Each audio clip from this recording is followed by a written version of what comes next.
Alors, notons peut-être d'abord que l'Ukraine a aujourd'hui officiellement le statut de candidat à l'adhésion à l'Union européenne. Donc, en quelque sorte, il y a un grand progrès sur ce plan-là, peut-être accéléré malheureusement par l'invasion par la Russie à grande échelle.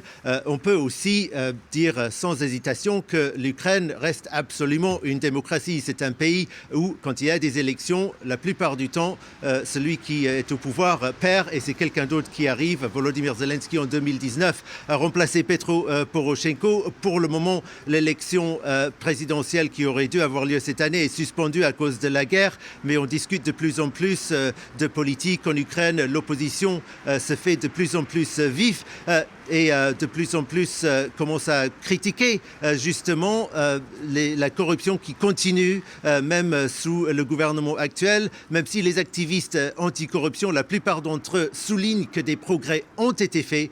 Il y a de plus en plus de gens qui n'hésitent pas à dire que ces progrès sont insuffisants. J'ai rencontré deux d'entre eux pour faire un petit reportage que vous allez voir maintenant. La première séquence est tournée à la résidence de Viktor Yanukovych, que je me souviens très bien. Ce jour-là, il y a 10 ans, je l'ai moi-même découvert ensemble à la foule ukrainienne, absolument étonné de voir l'étendue de ce domaine. Vous voyez le palais dans le reportage. Il y avait aussi le parc des autos, tous noirs, vraiment un parc d'autos de gangsters, comme s'il s'était inspiré vraiment des films de Coppola et autres. Il y a aujourd'hui une enseigne et même une billetterie. Mais avant qu'il ne l'abandonne le 22 février 2014, l'immense propriété de Viktor Yanukovych était tenue secrète. Son salaire officiel n'aurait certainement pas suffi à acheter même un dixième de cette propriété. Mais avec la décision de la Cour anticorruption, ce qui a exactement été confisqué n'est toujours pas clair. Activiste de Maïdan, Denis Tarakotelik était aux avant-postes lorsque la foule s'est emparée de la résidence. Depuis, c'est lui qui gère le parc et son musée de la corruption. Pour lui, le flou juridique autour de la résidence est dû à l'incompétence des autorités post-Maïdan et le problème de la corruption est loin d'être réglé. Les montants dont il est question ne sont pas aussi énormes que du temps de Yanukovych.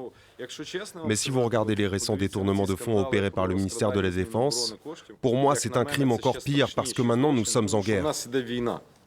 Une guerre qui a coûté ses jambes à Oleg Simoros. Il y a 10 ans, il protestait sur Maïdan. En 2022, il a rejoint l'armée. Mais lui aussi critique le gouvernement. D'autant plus que certains cadres de l'ancien régime ont repris du service. Oleg Tatarov était vice-ministre de l'Intérieur sous Yanukovych. Il a même eu un prix pour lutter contre les protestataires de Maïdan. Et aujourd'hui, il est chef de cabinet adjoint du président ukrainien.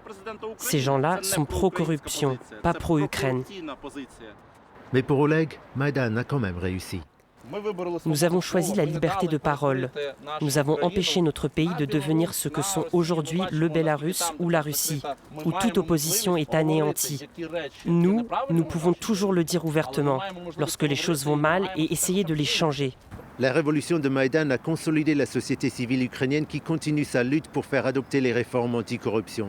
Depuis 2014, ces activistes forment aussi le noyau dur qui combat l'invasion du pays par la Russie.